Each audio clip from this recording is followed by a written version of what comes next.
things like cholesterol have an effect at the beginning and the end and the middle, that's possibly the case. If you look at the biology, that's possibly the case.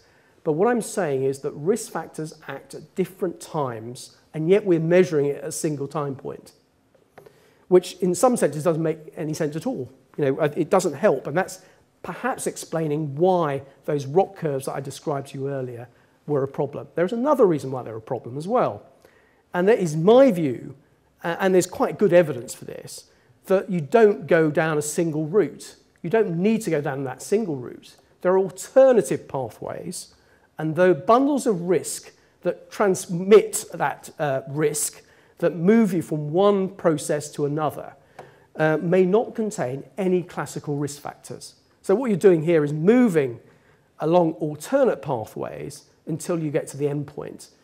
And that perhaps explains why, if you measure one risk factor here in relation to this bundle, you might be missing them out here in a particular individual. So what I'm saying here is that it's not always possible to predict what the bundle of risk factors is, and therefore, what is the solution to that? Well, another approach is needed, and I think what that approach is to look at the physiology, look at the function of the artery wall early, and we can do that using endothelium-dependent flow-mediated dilatation as one measure.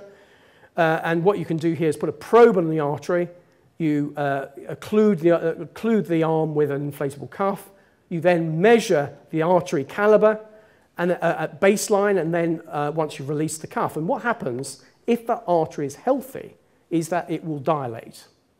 And the reason it dilates, it's producing a healthy compound called nitric oxide, which acts on the artery wall and causes it to dilate.